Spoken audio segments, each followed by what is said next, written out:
नमस्कार। Sumit education centre में आपका स्वागत है। इस वीडियो में चतुर्भुज को परिभाषित किया जाएगा, चतुर्भुज के प्रकार को बताया जाएगा तथा चतुर्भुज के सूत्र को भी बताया जाएगा। तो देखिए, सबसे पहले चतुर्भुज होता क्या है, चतुर्भुज को हम कैसे परिभाषित करते हैं। चतुर्भुज जिसे अंग्रेजी में क्वाड्रिलेटरल कहते हैं, चार भुजाओं या कह सकते हैं रेखाखंडों से बनी बंद आकृति को चतुर्भुज कहते हैं। चार भुजाओं से बनी बंद आकृति को चतुर्भुज कहते हैं। यहाँ देखिए, चार भुजाएं A B, B C, C D और डी, ये बंद आकृति है, ये चतुर्भुज कहलाएगी। अब हम एक आकृति यहाँ पर और बना देते हैं। अब देखिए, ये आकृति बंद नहीं है तो इसको हम चतुर्भुज नहीं कहेंगे। अब देखिए चतुर्भुज के प्रकार, तो चतुर्भुज 5 प्रकार का होता है। पहला देखिए आयत, जिसे अंग्रेजी में हम कहते हैं रेक्टेंगल।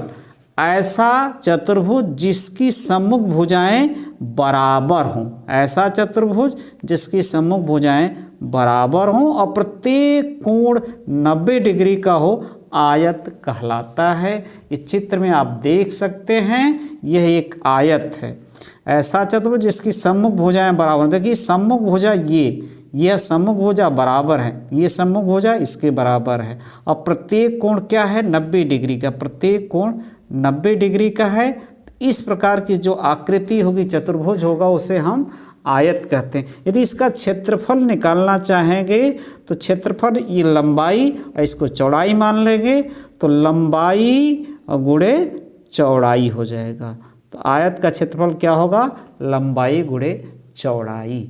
अब देखिए वर्ग क्या होता है, जिसे अंग्रेजी में हम स्क्वायर कहते हैं।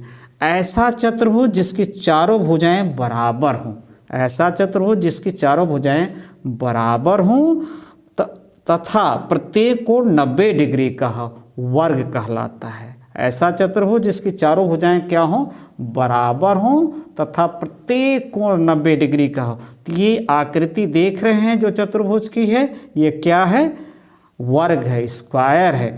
इसकी प्रत्येक भुजा बराबर है और प्रत्येक कोण क्या है, 90 डिग्री का है। और इसका क्षेत्रफल हम निकालना चाहेंगे तो आयत का जो क्षेत्रफल होगा, भुजा गुणे भुजा, यानी भुजा बराबर है तो लंबाई गुणे चौड़ाई, तो दोनों बराबर है तो हम लिख सकते हैं भुजा का वर्ग, भुजा गुणे भुजा यानी भुजा का वर्ग। अब देखिए तीसरा प्रकार जो आपके सामने है, समांतर चतुर्भुज, जिसे हम अंग्रेजी में पैरेललोग्राम कहते हैं। ऐसा चतुर्भुज जिसमें सम्मुख भुजाओं के दोनों युग्म, ऐसा चतुर्भुज जिसमें सम्मुख भुजाओं के दोनों युग्म समांतर हो, समांतर चतुर्भुज कहलाता है। अब देखिए यहाँ पर आकृति जो बनी है चतुर्भुज के, इसे हम समांतर चतुर्भुज कहते हैं। दोनों युग्म समांतर है, यह इसके समांतर है और यह इसके समांतर है। इस प्रकार का जो चतुर्भुज होता है उसे हम क्या कहते हैं, समांतर चतुर्भुज कहते हैं। यदि इसका हम क्षेत्रफल निकालना चाहेंगे तो मान लीजिए ये आधार है, यदि ऊंचाई हमें ज्ञात है, ऊंचाई ज्ञात है तो हम लिख सकते हैं आधार गुणे ऊंचाई, यानी समांतर चतुर्भुज का क्षेत्रफल क्या होगा, आधार गुणे ऊंचाई। अब देखिए अगला प्रकार, चौथा है समचतुर्भुज, जिसे अंग्रेजी में रोम्बस कहते हैं। ऐसा समांतर चतुर्भुज जिसकी चारों भुजाएं बराबर हों, समचतुर्भुज कहलाता है। ऐसा समांतर चतुर्भुज जिसकी चारों भुजाएं बराबर हों, समचतुर्भुज कहलाता है। अब देखिए आकृति में जो ये चतुर्भुज बना है, इसे हम समचतुर्भुज कहते हैं। इसकी ये समांतर चतुर्भुज है लेकिन इसकी चारों भुजाएं क्या हैं, बराबर हैं। तो यह जो चतुर्भुज होगा उसे हम क्या कहेंगे, समचतुर्भुज कहेंगे। यदि इसका हम क्षेत्रफल निकालना चाहेंगे तो क्षेत्रफल होता है इसके विकर्णों के गुणनफल का आधा, यानी मान लीजिए ये विकर्ण जो आपके, ये विकर्ण मान लीजिए है और ये D1 है और दूसरा विकर्ण है ये यहाँ, ये दूसरा विकर्ण होगा और ये मान लीजिए D2 है और एक दूसरे को 90 डिग्री पर काटते हैं तो 1/2 गुणे D1 यानी पहला विकर्ण गुणे दूसरा विकर्ण, ये हुआ समचतुर्भुज का क्षेत्रफल। अब देखिए समलंब क्या होता है।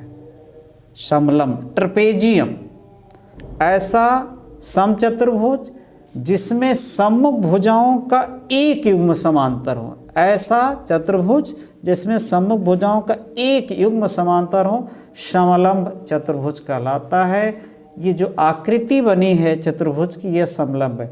एक युग्म, देखिए ये एक युग्म क्या है, समांतर है। तो इस प्रकार का जो चतुर्भुज होगा उसे हम ट्रेपेजियम कहेंगे। इसका जो क्षेत्रफल निकालना चाहेंगे तो क्षेत्रफल बराबर हो जाएगा समांतर भुजाओं का योग। मान लीजिए ये भुजा ए है, ये भुजा बी है और इसकी ऊंचाई मान लेते हैं h है, तो 1/2 समांतर भुजाओं का योग गुणे ऊंचाई, ये हुआ समलंब चतुर्भुज का क्षेत्रफल। नमस्कार।